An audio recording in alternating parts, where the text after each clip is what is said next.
Hello everyone, നമ്മളിപ്പോൾ ഇൻഡോറിലാണ്. ഇവിടെ നാട്രാക്സ് എന്ന് പറയുന്ന ഒരു പ്രൂവിംഗ് ഗ്രൗണ്ടിലാണ്.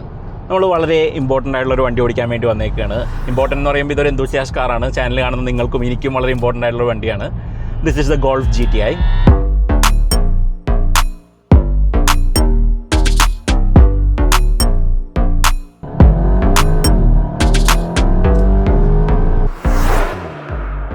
ഈ ഫോക്സ്വാഗൻ എന്നുള്ള പേരിനോട് തീരെ നീതി പുലർത്താത്തൊരു വണ്ടിയാണ്. കാരണം ഫോക്സ്വാഗൻ എന്ന് പറയുമ്പോൾ പീപ്പിൾസ് കാർ എന്നാണ്, പക്ഷേ ഇത് ആക്ച്വലി ഒരു റിച്ച് പീപ്പിൾസ് കാറാണ്. നമുക്ക് ഇതിൻ്റെ പ്രൈസിങ് അറിയില്ല, പക്ഷേ ഒരു 60 ലക്ഷത്തിൻ്റെ അടുത്ത് ഉണ്ടാവും. പക്ഷേ ഫോക്സ്വാഗൻ പറയുന്നത് there are enough rich people എന്നാണ്. കാരണം ഈ ഒരു ഫസ്റ്റ് ബാച്ച് വണ്ടികൾ അവർ പറയുന്ന 250ഓളം വണ്ടികൾ ഉണ്ടെന്നുള്ളതാണ് 2025 വേണ്ടിയിട്ടുള്ളത്. പക്ഷേ they have all been sold out. അപ്പോൾ അതായത് ഈ ഒരു വണ്ടിക്ക് before it came out to the market there is already a demand. അപ്പോൾ അതുകൊണ്ട് ബുക്കിംഗ് സ്റ്റാർട്ട് ചെയ്ത് കുറച്ച് നാളായി. ഈ കാറുകളെല്ലാം വിറ്റ് പോയി എന്ന് ഫോക്സ്വാഗൻ പറയുന്നതാണ് കേട്ടോ. ഫോക്സ്വാഗൻ പിന്നെ സത്യം മാത്രം പറയുന്ന ഒരു കമ്പനി ആയതുകൊണ്ട് നമുക്ക് അറിഞ്ഞുകൂടാ. പണ്ട് പോളോ ഇതുപോലെ 100 വണ്ടി ഉണ്ടാവുള്ളൂ എന്ന് പറഞ്ഞു. പക്ഷേ 150 വണ്ടിയോളം അതിൻ്റെ ഒരു ക്ലബ്ബിൽ തന്നെ ഉണ്ട്. ഒരു 200 വണ്ടിയുടെ അടുത്ത് ടോട്ടലി വന്നിട്ടുണ്ടെന്നാണ് അപ്രോക്സിമേറ്റ് കണക്കുകൾ. ഓക്കെ, അതവിടെ നിൽക്കട്ടെ. ഈ വണ്ടി ശരിക്കും പറഞ്ഞാൽ 60 lakhs ഉണ്ടെങ്കിലും I think it's good value for money. കാരണം നമ്മൾ ഒരു ഹാച്ച് ബാക്ക് എന്നുള്ള രീതിയിൽ നോക്കുമ്പോൾ ദിസ് വിൽ ബി എക്സ്പെൻസീവ്. പക്ഷേ ഒരു sports car that can do everything എന്ന് പറഞ്ഞ് നോക്കുകയാണെങ്കിൽ ദിസ് ഈസ് റിയലി ചീപ്പ്. ഇപ്പോൾ നമുക്ക് ഇവിടെ ഉള്ളൊരു A45S ഒക്കെ വെച്ച് നോക്കുമ്പോൾ this is half the price. അല്ലെങ്കിൽ ഒരു BMW 340i ഒക്കെ വെച്ച് നോക്കുകയാണെങ്കിൽ this is something like 60-70% of that. പക്ഷേ ദിസ് ഈസ് 100% യൂസബിൾ. നമുക്ക് ഡെയിലി കൊണ്ടെടുക്കാവുന്ന പോലത്തെ ഒരു വണ്ടിയാണ്. ഉള്ളിലത്തെ സ്പേസ് ഒക്കെ അടിപൊളിയാണ്. It feels like a normal car. നമ്മൾ ഡെയിലി ഓടിച്ചിറക്കുമ്പോൾ it feels like a regular car. ഇന്ത്യയുടെ പുറത്തൊക്കെ എല്ലാവരും ഒരു ഡെയിലി വണ്ടി പോലെ തന്നെ കൊണ്ടുനടക്കുന്ന ഒരു വണ്ടിയാണ്. ഫോക്സ്വാഗൻ്റെ ഇന്നലത്തെ പ്രസൻറ്റേഷൻ ഇത്തിരി ബോറിംഗ് ആയിരുന്നു. അവർ ഈ വണ്ടിയുടെ പ്രത്യേകതകളായിട്ട് പറഞ്ഞത് 1 ഗ്രില്ലും ലോഗോ ഇല്യൂമിനേറ്റഡ് ആണെന്നുള്ളത്, 2 ഈ സ്റ്റാർട്ട് സ്റ്റോപ്പ് ബട്ടൺ ഇങ്ങനെ പൾസേറ്റ് ചെയ്യും എന്നുള്ളത്, അതുപോലെ തന്നെ സ്പീക്കേഴ്സിൽ കൂടെ എഞ്ചിൻ സൗണ്ട് പൈപ്പിംഗ് ചെയ്ത് കേൾപ്പിക്കുന്നു. അതൊക്കെയാണ് അവർ പറഞ്ഞത്. പക്ഷേ I really want to geek out on this car, so here we go. ഇത് നമ്മുടെ 8th ജനറേഷൻ ഗോൾഫാണ്. അതിൻ്റെ ഫേസ് ലിഫ്റ്റ് ആണ്. സോ ഫോക്സ്വാഗൻ ആയതുകൊണ്ട് they call it the 8.5. Porsche ആണെങ്കിൽ .2 എന്ന് വിളിക്കേണ്ട സാധനം ഇവിടെ 0.5 ആണ്.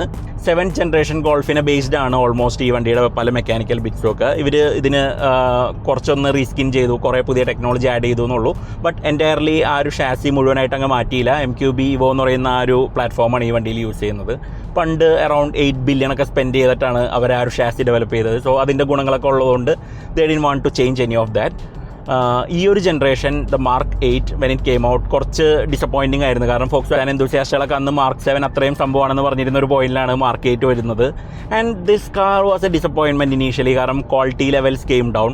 1.8 ബില്യൺ ഒക്കെ സ്പെൻഡ് ചെയ്തിട്ടുണ്ട് ഈ വണ്ടിയുടെ ഡെവലപ്മെൻറ്റിൽ. പക്ഷേ most of it has gone to other areas. അപ്പോൾ അതുകൊണ്ട് അവർ ക്വാളിറ്റി ലെവൽസൊക്കെ താഴേക്ക് പോയി. നമുക്ക് ഇൻറ്റീരിയർ നോക്കുകയാണെങ്കിൽ പ്ലാസ്റ്റിക്സ് ഒക്കെ കുറച്ച് ചീപ്പറാണ്. എഞ്ചിൻ നോക്കുകയാണെങ്കിൽ അവർ ആ എഞ്ചിൻ കവറുമ്പോൾ ഫോക്സ്വാഗൻ ബ്രാൻഡിംഗ് ഒന്നുമില്ല. So it can be interchange. അപ്പോൾ അങ്ങനെ കോസ്റ്റ് എവിടെയൊക്കെ സേവ് ചെയ്യാൻ പറ്റുമോ അതൊക്കെ അവരിവിടെ ചെയ്തിട്ടുണ്ട്. ആൻഡ് ഈ ഒരു ജനറേഷൻ്റെ ലുക്കും പലർക്കും ഇഷ്ടമായിരുന്നില്ല. കാരണം ഇതൊരു സ്ക്വാഷ്ഡ് പോലത്തെ ഒരു ലുക്കാണ്. ഫ്രണ്ട് എൻഡ് ഭയങ്കര താഴെയാണ്. ആ ഒരു ID സീരീസ് വണ്ടികളിലൊക്കെ കണ്ട പോലത്തെ ഒരു സ്റ്റൈലിങ്. ആ ബോണ്ടിന് കുറച്ചും കൂടി ഒരു സ്ലോപ്പ് വന്നിട്ട് ഫ്രണ്ടിലോട്ട് കുറച്ചും കൂടി താഴ്ന്ന് വരുന്ന ആ ഒരു സ്റ്റൈലിംഗ് ആയിരുന്നു ഈ വണ്ടിയിൽ. So that also did not work with people. എനിക്ക് തുടക്കത്തിൽ 2022 ഇത് കണ്ടപ്പോൾ ആദ്യം I thought they kill the Golf. പക്ഷേ they did it for aerodynamic reasons. ഈ ഒരു വണ്ടിയുടെ ഡ്രാഗ് കോഎഫിഷ്യൻറ്റ് 0.275 ആണ്. മറ്റേ Mark 7 0.29 ആയിരുന്നു. അപ്പോൾ അതുകൊണ്ട് ദർ ആർ സം ഇംപ്രൂവ്മെൻറ്റ്സ് ആ ഒരു ഇതിൽ. ആൻഡ് ഈ ഒരു ഫേസ് ലിഫ്റ്റിൽ അവർ കുറേ മാറ്റങ്ങൾ വരുത്തിയിട്ടുണ്ട്. ഇപ്പോൾ ഫ്രണ്ട് ബമ്പർ നോക്കുകയാണെങ്കിൽ നമുക്ക് ആ ഒരു ലോവർ ഹാഫിൽ 2 ബ്ലേഡ്സ് പോലെ ഇങ്ങനെ എക്സ്റ്റെൻഡ് ചെയ്ത് മുകളിലേക്ക് വരുന്ന മുന്നേ ഗോൾഫ് ആറിലുണ്ടായിരുന്ന ആ ഒരു സ്റ്റൈലിംഗ് എലമെൻറ്റ് ഈ ഒരു വണ്ടിയിലേക്ക് 8.5 വന്നതായിട്ട് നമുക്ക് കാണാൻ പറ്റും. അതുപോലെ തന്നെ ഫ്രണ്ട് ബമ്പർ നോക്കിയിട്ടുണ്ടെങ്കിൽ 10 തലയാണ് ഇവനെന്ന് പറയുന്ന പോലെ 10 ഫോഗ് ലാംപ്സ് ഉണ്ട്. 2 സൈഡിലുമായിട്ട് 5 ചെക്കേർഡ് ഫ്ലാഗ് പോലത്തെ ഒരു പാറ്റേൺ ആ ഒരു ഹണികോമ്പിൻ്റെ അകത്ത് തന്നെ അവർ ഇൻറ്റഗ്രേറ്റ് ചെയ്തിട്ടുണ്ട്. വേറെ സ്റ്റൈലിംഗിൽ സൈഡിൽ ചെറിയ ചെറിയ മാറ്റങ്ങളൊക്കെ ഉണ്ട്. ബാക്കിൽ ഡിഫ്യൂസറും ചെറുതായിട്ടൊക്കെ ഒന്ന് മാറിയിട്ടുണ്ട്. Overall styling it looks like ഒരു സ്റ്റാൻഡേർഡ് ഒരു യൂറോപ്യൻ നല്ലൊരു ഹാച്ച് ബാക്കിൻ്റെ ഒരു പ്രൊപ്പോർഷൻസും എല്ലാം നമുക്ക് കാണാൻ പറ്റും. It looks like A golf. നമുക്ക് കാണുമ്പോൾ ഒരു ഭംഗിയൊക്കെ ഉണ്ട്. ഫ്രണ്ടിൽ നോക്കുകയാണെങ്കിൽ ആ GTI ആയതുകൊണ്ട് അതിൻ്റെ ഉള്ളിൽ ആ റെഡ് ലൈൻ പോയിട്ടുണ്ട്. ഹെഡ് ലൈറ്റിൻ്റെ ഗ്രില്ലിൻ്റെ മുകളിൽ കൂടെ ഇലൂമിനേറ്റഡ് ഗ്രിൽ. ഫോക്സ്വാഗൻ വലിയ കാര്യമായിട്ട് പറയുന്ന ആ ഫീച്ചറും ഉണ്ട്. If you like that sort of thing. പുറത്തെങ്ങും ഗോൾഫ് ബാഡ്ജിങ് ഇല്ല. So it's basically branded GTI. നമുക്ക് ആകെ ഈ വണ്ടിയിൽ ഒരു ഗോൾഫ് ബാഡ്ജ് കാണാൻ പറ്റുന്നത് ഇവിടെ ഇൻറ്റീരിയറിലാണ്. ഈ ഡാഷ്ബോർഡിൻ്റെ ഈ ഒരു ഭാഗത്ത് മാത്രമേ ഉള്ളൂ. But otherwise it only size GTI. And ആ ഒരു ലൈൻസിൻ്റെ ഒക്കെ ഒരു കോൺഗ്രുവൻസ്, ആ ഒരു ജർമ്മൻ ഡിസൈൻ ലാംഗ്വേജിൻ്റെ ഒരു ഭംഗി നമുക്ക് ഈ ഒരു വണ്ടി കണ്ടാൽ മനസ്സിലാവും. It looks the part. Wheels 18 ഇഞ്ചാണ്. Volkswagen calls it Richmond. ആ ഒരു ഡിസൈൻ്റെ പേര് അതാണ്. ഒരു 5 സ്പോക്ക് ഡിസൈനാണ്. ഒരു BMW റോയിങ് സ്റ്റാർ ഒക്കെ പോലത്തെ ഒരു ഡിസൈനാണ്. കാണാൻ നല്ല ഭംഗിയുള്ള വീലാണ്. പോളിഷ്ഡ് ആയിട്ടുള്ളൊരു ഫേസാണ്. Design looks good. 225, 45, 18 ടയേഴ്സാണ് ഈ വണ്ടിയിൽ വരുന്നത്. പ്രീവിയസ്ലി നമ്മളൊരു ഒക്ടാവിയ RS 245 കണ്ട പോലത്തെ ആ ഒരു സ്പെക്ക് തന്നെയാണ് ഈ ഒരു വണ്ടിയിലുള്ളതും. അണ്ടർനീത്ത് ഓൾമോസ്റ്റ് ആ രണ്ട് വണ്ടികളും വളരെ സിമിലർ ആണ്. കുറേ സിമിലാരിറ്റീസ് നമുക്ക് ഓടിക്കുമ്പോഴും തോന്നും. ബാക്കൊക്കെ വളരെ സിമ്പിൾ ഡിസൈനാണ്. It looks like nothing else. നമുക്കിത് കാണുമ്പോൾ തന്നെ ഒരു ഗോൾഫ് GT ആണെന്നുള്ള മനസ്സിലാവും. പോളോ GTയുടെ ഒരു പ്രശ്നം അതായിരുന്നു. കാരണം റെഗുലർ പോളോ അവിടെ ഉണ്ട്, അപ്പോൾ ആൾക്കാർ എന്തിനീ 31 ലക്ഷം കൊടുത്തിട്ട് പോളോ GT മേടിക്കുന്നതെന്ന് അന്ന് ചോദിച്ചിട്ടുണ്ടായിരുന്നു. ഈ ഒരു വണ്ടിയിൽ ആ ഒരു പ്രശ്നമില്ല. കാരണം there is no regular Golf. Standard Golf ഇല്ലാത്തതുകൊണ്ട് എല്ലാം ഗോൾഫ് GT ആണ്. അപ്പോൾ അതുകൊണ്ട് ആൾക്കാർക്കും ആ ഒരു പ്രശ്നമില്ല. People know it special when they see one. And also ഇപ്പോൾ GT എന്നുള്ള ബ്രാൻഡിന് പണ്ടത്തെ പോലെ അല്ല ദർ ഇസ് എ റെക്കഗ്നീഷൻ. ആൾക്കാർക്ക് അറിയാം അത് എന്താണെന്നുള്ളത്. അതുപോലെ തന്നെ പോളോ GTയുടെയും ഒക്ടാവിയ RSന്റെ ഒക്കെ യൂസ് പ്രൈസ് വെച്ച് നോക്കുമ്പോൾ people know that this will hold it's value. അപ്പോൾ അതുകൊണ്ട് ആർക്കും വണ്ടി വാങ്ങുന്നതിന് വേറെ ഡൗട്ടൊന്നുമില്ല. ഇതിൻ്റെ ഡയമെൻഷൻസ് നോക്കുകയാണെങ്കിൽ ഏകദേശം 4200 mm നീളമുണ്ട്, 1700 mm അടുത്ത് വീതിയുണ്ട്. സോ ഇറ്റ്സ് റഫ്ലി ദ സൈസ് ഓഫ് ഒരു ക്രെറ്റയുടെ ഒക്കെ ഒരു സൈസാണ്. വളരെ മാനേജബിൾ ആണ്. ട്രാഫിക്കിലൊക്കെ പോകുന്ന സമയത്തും you can see out of it properly. എല്ലാ കോർണേഴ്സിലൊക്കെ നല്ല രീതിയിൽ കാണാൻ പറ്റും. അതുപോലെ തന്നെ മിറേഴ്സൊക്കെ ബാക്കിലേക്ക് പ്ലേസ് ചെയ്തേക്കണോണ്ട് വിസിബിലിറ്റി ഒന്നും വലിയ കുഴപ്പമൊന്നുമില്ല. പലർക്കും ഈ ഒരു ഗോൾഫ് GT ഇഷ്ടമാവാനുള്ള റീസൺ എന്ന് പറയുന്നത് കുറച്ച് സ്റ്റൈലിംഗ് ഒക്കെ അണ്ടർസ്റ്റേറ്റഡ് ആണ്. ഇപ്പോൾ ഒരു ഒക്ടാവിയ RS ഒക്കെ കുറച്ചും കൂടി ഒരു ബോയ് റേസർ ഇമേജ് ഉണ്ട്. ഇത് ഇത്തിരി കൂടിയും പ്ലെയിൻ ആണ്. അപ്പോൾ അതുകൊണ്ട് ഇത് കുറച്ച് ഏജ്ഡ് ആയിട്ടുള്ള ആൾക്കാർക്കൊക്കെ കുറേ കൂടി സ്യൂട്ടബിൾ ആണ്. ആൻഡ് ഇതിപ്പോൾ എവിടെയെങ്കിലും നമ്മൾ കൊണ്ടുപോയാലും അനാവശ്യമായിട്ട് it won't draw attention to itself. And that's what made people gravitate towards the Polo GT and GT in the first place. അപ്പോൾ അത് ആ ഒരു അഡ്വാൻറ്റേജും ഈ ഒരു വണ്ടിക്ക് കിട്ടും. നമുക്കിനി ഇതിൻ്റെ ഇൻറ്റീരിയറിലേക്ക് വരാം. Interior quality slightly down on the previous version. Mark 7 ആണ് എൻ്റെ മനസ്സിലും ആ ഒരു പീക്ക് ക്വാളിറ്റിയൊക്കെ ഉണ്ടായിരുന്നത്. കാരണം അത് ഒരു ഓഡി ലെവൽ ഓഫ് ക്വാളിറ്റി അവിടെ കൊടുത്തിരുന്നു. ഇത് അത്രയ്ക്കില്ല, ഒരു പൊടിക്ക് താഴെയാണ്. ആൻഡ് മോഡർണൈസിങ്ങിൻ്റെ ഭാഗമായിട്ട് അവർ 2 വലിയ സ്ക്രീൻസ് കൊടുത്തിട്ടുണ്ട്. You get A 10.5 inch driver display and 12.9 inch infotainment. രണ്ടിൻ്റെയും UI ഒക്കെ ഈ പറഞ്ഞ ഫേസ് ലിഫ്റ്റ് വന്നപ്പോഴത്തേക്കും കുറേ കാര്യങ്ങളൊക്കെ അവർ ശരിയാക്കിയിട്ടുണ്ട്. It's much better than the earlier one. Gear selector നമ്മൾ പോർഷയിലൊക്കെ കണ്ട പോലത്തെ ആ ഒരു ചെറിയൊരു സ്റ്റബി ലീവറാണ് വന്നേക്കുന്നത്. You get use to that in no time. അതുപോലെ തന്നെ മെക്കാനിക്കൽ ഹാൻഡ് ബ്രേക്ക് ഇല്ല. It gets an electric parking brake. അപ്പോൾ അതുകൊണ്ട് ഹാൻഡ് ബ്രേക്ക് ടേൺസും കാര്യങ്ങളൊന്നും നമുക്ക് ചെയ്യാൻ പറ്റില്ല. സ്റ്റിയറിംഗ് വീല് വളരെ പെർഫെക്റ്റ് സൈസാണ്. നമ്മളിത് വേർട്ടസിലൊക്കെ കണ്ട പോലത്തെ ആ ഒരു സ്റ്റിയറിംഗ് ആണ്. പക്ഷേ ദിസ് ഗെറ്റ്സ് ദ GTI ട്രിങ്ക്ലെറ്റ്സ്. ഇവിടെ താഴെ ഒരു GTI ലോഗോ ഉണ്ട്. അതുപോലെ തന്നെ കുറച്ച് റെഡ് ഔട്ട്ലൈനൊക്കെ കൊടുത്തിട്ടുണ്ട്. പെർഫറേറ്റഡ് ലെതറാണ് ഔട്ടർ ഭാഗത്ത് നമ്മൾ പിടിക്കുന്ന ഭാഗത്തൊക്കെ. നല്ല ഹെവിലി കോണ്ടോർഡ് ആയിട്ടുള്ള സ്റ്റിയറിംഗ് വീലാണ്. ഇവിടെ ഈ സ്ക്രീനിൻ്റെ താഴെയായിട്ട് വോളിയം കൺട്രോൾ അതുപോലെ ടെമ്പറേച്ചറിനൊക്കെ ചെറിയ സ്ലൈഡർ പോലെ കൊടുത്തിട്ടുണ്ട്. നമ്മൾ ആ ഒരു വേർട്ടസിലൊക്കെ കണ്ട പോലത്തെ ആ സെയിം സെറ്റിംഗ് ഇവിടെ കൊടുത്തിട്ടുണ്ട്. ഈ ഒരു ജനറേഷൻ ഒറിജിനൽ ഇറങ്ങിയപ്പോൾ ഇത് ഇല്ലൂമിനേറ്റഡ് അല്ലായിരുന്നു. അത് പലരും ഒരു കംപ്ലൈൻ്റ് ആയിട്ട് പറഞ്ഞൊരു കാര്യമാണ്. Volkswagen has corrected that. അതുപോലെ തന്നെ സ്റ്റിയറിംഗിലും കപ്പാസിറ്റീവ് ടച്ച് ബട്ടൺസ് ആയിരുന്നു. Now they are physical buttons. പക്ഷേ എന്നാലും ഈ ഒരു ഹെഡ് ലാമ്പ്സിൻ്റെ കൺട്രോളൊക്കെ ഈ സൈഡിൽ കൊടുത്തേക്കണൊക്കെ ഇപ്പോഴും കപ്പാസിറ്റീവ് ടച്ചാണ്. അതുപോലെ തന്നെ ഇവിടെ ചെറിയ ഡ്രൈവ് മോഡ് സെലക്ടറും ക്ലൈമറ്റ് കൺട്രോളിൻ്റെ ഒക്കെ ഫംഗ്ഷൻസ് കൊടുത്തേക്കുന്നത് they are still capacitive buttons. അത് കുഴപ്പമില്ല. അതിന് ചെറിയൊരു ഹാപ്റ്റിക് ഫീഡ്ബാക്ക് ഒക്കെ കൊടുത്തിട്ടുണ്ട്. പക്ഷേ കുഴപ്പമെന്ന് പറഞ്ഞാൽ നമ്മൾ വണ്ടി ഓടിക്കുന്ന സമയത്ത് you don't get haptic feedback. ആ ഒരു വൈബ്രേഷൻ നമുക്ക് വണ്ടിയുടെ ഓവറോൾ വൈബ്രേഷൻ്റെ ഇടയിൽ നമുക്ക് മനസ്സിലാവില്ല. സ്റ്റോറേജ് സ്പേസുകളൊക്കെ ആവശ്യത്തിനുണ്ട്. എനിക്കിഷ്ടപ്പെട്ട സെൻറ്റർ കൺസോളിൽ ഇവിടെ ഒരു ചെറിയൊരു സ്റ്റോറേജ് കൊടുത്തിട്ടുണ്ട്. അതിൽ നമ്മൾ ഈ താക്കോൽ വെച്ച് കഴിഞ്ഞാൽ അതിൻ്റെ എക്സാക്ട് ഷേപ്പാണ്, അതിൻ്റെ ഔട്ട്ലൈൻ എന്നുള്ളതാണ്. അപ്പോൾ അതുകൊണ്ട് key will stay there. Gauges ഒക്കെ കാണാൻ നല്ലതാണ്. സാധാരണ വണ്ടികൾക്കൊക്കെ ഒരു ടെമ്പറേച്ചർ ഗേജ് ഉണ്ട്. പക്ഷേ ഈ ഒരു വണ്ടിയിൽ നമുക്ക് കൂളൻ ടെമ്പറേച്ചർ അറിയാം, ഓയിൽ ടെമ്പറേച്ചർ അറിയാം, അതുപോലെ തന്നെ നമുക്ക് ഗിയർ ബോക്സിൻ്റെ ടെമ്പറേച്ചർ അറിയാം. അത് പ്രയോറിറ്റി വൈസാണ് കൊടുത്തേക്കുന്നത്. ഗിയർ ബോക്സാണ് ഏറ്റവും മുകളിൽ കൊടുത്തേക്കുന്നത്, വിച്ച് ഈസ് ഗുഡ്. കാരണം ഇതൊരു ഡ്യുവൽ ക്ലച്ച് ആണെന്നുള്ളത്. സീറ്റ്സിനെ കുറിച്ച് പറയാം. സീറ്റ്സ് വളരെ സപ്പോർട്ടീവാണ്. ഇലക്ട്രിക് അഡ്ജസ്റ്റ്മെൻറ്റ്സ് ഒന്നുമില്ല. They are all manual. അതുപോലെ തന്നെ സ്പ്രിംഗ് ലോഡിംഗ് ഒന്നുമില്ല. അഗെയിൻ നമ്മൾ നേരത്തെ പറഞ്ഞ കോസ്റ്റ് കട്ടിങ് നമുക്ക് ആ സീറ്റിലും കാണാൻ പറ്റും. അതുപോലെ തന്നെ ഈ സീറ്റിൻ്റെ മെറ്റീരിയൽ ഒരു പ്ലേഡ് അല്ലെങ്കിൽ ഒരു ടാർട്ടൻ എന്ന് പറയുന്ന മെറ്റീരിയലാണ്. നമ്മുടെ നാട്ടിലാണെങ്കിൽ കള്ളിമുണ്ടിൻ്റെ ഡിസൈനാണ്. പക്ഷേ ജർമ്മനിയിലായതുകൊണ്ട് അതിനെ ടാർട്ടൻ എന്നൊക്കെ വിളിക്കും. ഈ ഒരു ജനറേഷനിൽ അവർ അതിനെ ടാർട്ടൻ എന്ന് വിളിക്കുന്നില്ല. They call it scale paper. അതിൻ്റെ പാറ്റേണൊക്കെ ഒന്ന് മാറിയിട്ടുണ്ട്, പുതിയൊരു പേരും വന്നിട്ടുണ്ട്.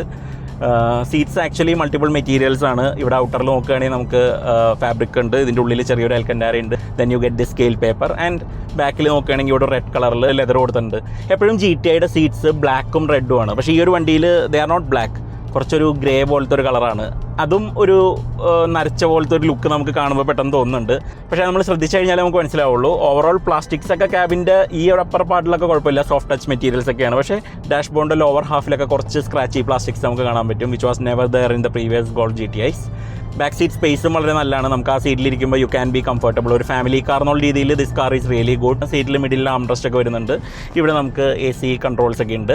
ബൂട്ടും അത്യാവശ്യം നല്ല സൈസുള്ളൊരു ബൂട്ടാണ്. Okay, now let's talk about the engine. E888 സീരീസിലുള്ള എഞ്ചിനാണ്, 4th ജനറേഷൻ ആണ്. ഇതിപ്പോഴും ഒരു കാസ്റ്റ് അയൺ ബ്ലോക്ക് ആണെന്നുള്ളൊരു അത്ഭുതമാണ്. ലാസ്റ്റ് കാസ്റ്റ് അയൺ ബ്ലോക്കുകളിലൊന്നാണ്, കാരണം എല്ലാവരും അലൂമിനിയത്തിലേക്ക് മാറിയിട്ടുണ്ട്. പക്ഷേ ഫോക്സ് വാഗൻ ഈ ഒരു ജനറേഷനിലും ഈ ഒരു എഞ്ചിൻ കീപ്പ് ചെയ്തിട്ടുണ്ട്, because it's robust and NVH ഒക്കെ കുറേ കൂടിയും ബെറ്റർ ആണ്. So rather than make an engine and aluminium and പിന്നീട് അതിൻ്റെ NVH ട്രീറ്റ് ചെയ്യുന്നതിന് പകരം ദേ ഡിസൈഡഡ് നമുക്ക് കാസ്റ്റ് അയണിലുള്ള ആ ഒരു ബ്ലോക്ക് തന്നെ കീപ്പ് ചെയ്യാമെന്നുള്ളത്. But for that reason it's very mod friendly. ഇതിൽ നമുക്കൊരു 400-500 bhp ഒക്കെ ഉണ്ടാക്കാറുണ്ട്. It's a 2 litre engine, turbo petrol ആണ്. Makes around 265 PS, 261 horsepower, and it's really fast. We are doing something like 200 km/h. ഇപ്പോൾ അവിടെ നിന്ന് സ്റ്റാർട്ട് ചെയ്തിട്ട്, and it will keep on going.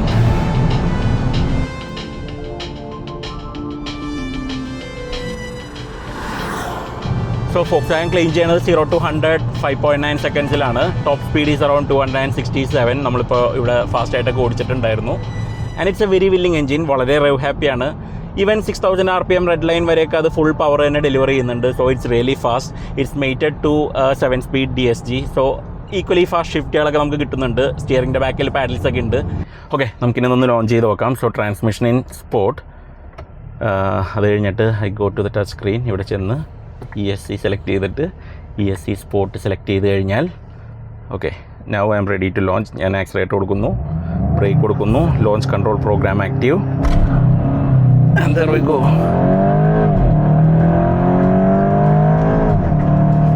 100, 120, 135, 147, 153, 168, 180, 188, 193, 203, 212.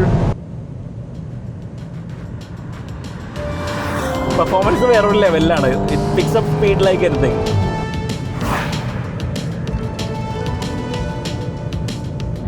അതുപോലെ തന്നെ അതിന് മാച്ച് ചെയ്യാനുള്ള ഹാൻഡ്ലിങ്ങും ഉണ്ട്. ഓൾദോ GTI ആയതുകൊണ്ട് ഇത് ഫ്രണ്ട് വീൽ ഡ്രൈവ് ആണ്. പക്ഷേ നമ്മളിപ്പോൾ കോർണേഴ്സൊക്കെ എക്സിറ്റ് ചെയ്യുന്ന സമയത്തൊക്കെ ഇതാ ഒരു ഫ്രണ്ട് വീൽ ഡ്രൈവിന് പറ്റുന്ന രീതിയിലുള്ള ഒരു ബിഹേവിയർ അത് ചെയ്യുന്നുണ്ട്. Of course it can't match ചെറിയ വീൽ ഡ്രൈവ് അല്ലെങ്കിൽ ഒരു ഓൾ വീൽ ഡ്രൈവ് വേർഷനൊന്നും മാച്ച് ചെയ്യാൻ പറ്റില്ല. ഇപ്പോൾ എല്ലാവരും ഈ ഒരു വണ്ടിയിൽ ശരിക്കും ഗോൾഫ് ആറാണ് മേടിക്കേണ്ടതെന്ന് പറയുന്നുണ്ട്. And I completely agri. കാരണം ആ ഒരു വണ്ടിയിൽ ടോർക്ക് ജഗ്ൾ ചെയ്യുന്ന ആ ഒരു ഓൾ വീൽ ഡ്രൈവിൻ്റെ കേപ്പബിലിറ്റി ഒന്നും ഈ ഒരു വണ്ടിക്കില്ല. This is only as capable as a front wheel drive can get. പക്ഷേ ഇറ്റ്സ് റിയലി കേപ്പബിൾ. നമ്മൾ കോർണേഴ്സിലൊക്കെ പോകുന്ന സമയത്തൊക്കെ ഇറ്റ്സ് കോൺഫിഡൻസ് ഇൻസ്പയറിങ്. ആൻഡ് ഈ ഒരു ഹൈ സ്പീഡിലൊക്കെ it can sit on this bowl at top speed 267 km/h സ്പീഡിൽ it can sit there all day. എനിക്ക് പഴയ പല ഗോൾഫ് GTI ഓടിക്കാനുള്ള ഒരു ഭാഗ്യം ഉണ്ടായിട്ടുണ്ട്. സോ ആ ഒരു എക്സ്പീരിയൻസ് വെച്ച് പറയുകയാണെങ്കിൽ സ്റ്റിയറിംഗ് ഫീലൊന്നും അത്രയ്ക്കില്ല. പക്ഷേ എന്നാലും ദിസ് ഫീൽസ് മച്ച് ബെറ്റർ. ഇപ്പോൾ ഈ ഒരു ഫേസ് ലിഫ്റ്റിൻ്റെ കൂടെ ഒരു സ്റ്റിയറിംഗ് കാലിബ്രേഷൻ ഒക്കെ കുറച്ച് മാറിയിട്ടുണ്ടെന്ന് പറയുന്നു. ഇത് ഓഫ് സെൻറ്ററൊക്കെ നല്ല രീതിയിൽ വെയിറ്റ് ബിൽഡപ്പ് ചെയ്യുന്നുണ്ട്. സ്റ്റിയറിംഗിൻ്റെ റേഷ്യോ ഒക്കെ വളരെ ഫാസ്റ്റാണ്. 2.1 ടേൺസ് ആണ് ലോക്ക് എടുക്കുന്നത്. പക്ഷേ ഇതൊരു വേരിയബിൾ റേഷ്യോ സ്റ്റിയറിംഗ് ആണ്. സോ 9.5:1 തൊട്ട് ഒരു 14.1:1 വരെയൊക്കെ അത് വേരി ചെയ്യും. ഫീഡ്ബാക്ക് മാത്രമാണ് കുറച്ച് ലാക്കിംഗ് ഉള്ളത്. പക്ഷേ the rest of the car makes up. നമുക്ക് ആ ഒരു ഹാൻഡ്ലിങ്ങും ആ ഒരു ഗ്രിപ്പൊക്കെ ഉള്ളതുകൊണ്ട് you never feel lacking in that aspect. And നമ്മളിപ്പോൾ കോർണർ ചെയ്തുകൊണ്ടിരിക്കുമ്പോഴും ഇറ്റ് ഹാസ് ഇനഫ് ഗ്രിപ്പ്. ആ ഒരു ഫ്രണ്ട് എൻഡ് നമുക്ക് വളരെ സ്ട്രോങ് ആയിട്ട് നല്ലോണം ബൈറ്റ് ചെയ്യണ പോലെ തോന്നും. ഫ്രണ്ടിൽ മെക്ഫേഴ്സൺ സ്ട്രട്സും ബാക്കിൽ ഒരു മൾട്ടി ലിങ്ക് സെറ്റപ്പ് വരുന്നത്. GTIക്ക് 15 mm ലോവേർഡ് സസ്പെൻഷൻ വരുന്നുണ്ട്. അപ്ഗ്രേറ്റഡ് ഡാമ്പേഴ്സ് വരുന്നുണ്ട്. നമ്മുടെ ഇന്ത്യൻ കാറിന് ഡൈനാമിക് ഷാസി കൺട്രോൾ ഒന്നും കിട്ടുന്നില്ല. So you have the fixed rate dampers. Ride quality ഒരിത്തിരി സ്റ്റിഫാണ്. നമുക്ക് ചെറിയ ബംസൊക്കെ ഫീൽ ചെയ്യുന്നുണ്ട്. One is down to the suspension, other is down to the low profile tyres. കുഴപ്പമൊന്നുമില്ല. It's still tolerable. ഇപ്പോൾ നമ്മളൊരു A45S ഒക്കെ വെച്ച് നോക്കുകയാണെങ്കിൽ ദിസ് ഇസ് മച്ച് ബെറ്റർ. സീറ്റ്സും വളരെ കംഫർട്ടബിൾ ആണ്. This is a car you can daily almost comfortable ആയിട്ടൊക്കെ നമുക്ക് കൊണ്ടുനടക്കാൻ പറ്റിയ ഒരു നോർമൽ കാർ പോലെ തന്നെ. ഇതിൻ്റെ ഫ്രണ്ട് ട്രാക്ക് 22 mm ബാക്കിലത്തേതിലും വൈഡറാണ്. അതായത് ഫ്രണ്ടിൽ 1535 mm ആണ് ട്രാക്ക് എന്നുണ്ടെങ്കിൽ ബാക്കിൽ 1513 mm ഉള്ളൂ. Handling is really entertaining. നമുക്ക് വണ്ടി ഡയറക്ഷൻ ചേഞ്ച് ചെയ്യണമൊക്കെ വളരെ അടിപൊളിയായിട്ടാണ് ഡയറക്ഷൻ ചേഞ്ച് ചെയ്യണത്. എക്സോസ് നോട്ടും കൊള്ളാം. നമുക്ക് ആ ഒരു ചെറിയൊരു ബേബിളൊക്കെ ഉണ്ട്. ആൻഡ് ചില സമയത്തൊക്കെ ആവശ്യത്തിന് ടെമ്പറേച്ചർ ആയി കഴിയുമ്പോൾ you can hear it pop slightly. ഇതിൻ്റെ വെയിറ്റ് 1447 കിലോൻ്റെ അടുത്താണ്. ബ്രേക്സ് ഒക്കെ നല്ല കോൺഫിഡൻസ് ഇൻസ്പയറിംഗ് ആണ്. We are doing 140. That's really strong.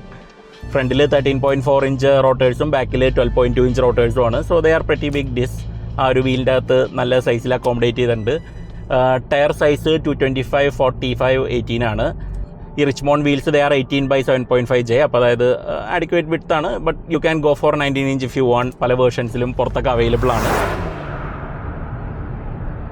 അപ്പോൾ അതൊക്കെയാണ് ഗോൾഫ് GTയുടെ പ്രത്യേകതകൾ. നമ്മൾ ഈ ഒരു പ്രൈസ് റേഞ്ചിൽ ചിലപ്പോൾ ഒരു യൂസ് കെയ്മാൻ അല്ലെങ്കിൽ ഒരു BMW E90 M3 ഒക്കെ ആയിരിക്കും ചിലപ്പോൾ ഞാൻ വാങ്ങുക. പക്ഷേ ഈ വണ്ടി വാങ്ങാൻ പറ്റുന്നവരെന്ന് പറഞ്ഞാൽ അന്ന് ഒറിജിനലി ആ കെയ്മാനോ അല്ലെങ്കിൽ ആ ഒരു M3 വാങ്ങാൻ പറ്റിയിരുന്ന ആൾക്കാരാണ്. For them this will be a great car to have. അവർക്കൊരു യൂസബിൾ ആയിട്ടുള്ള ഒരു എവറിഡേ കാർ എന്നുള്ള രീതിയിലാണ് ഈ ഒരു വണ്ടി നമ്മൾ കാണേണ്ടത്.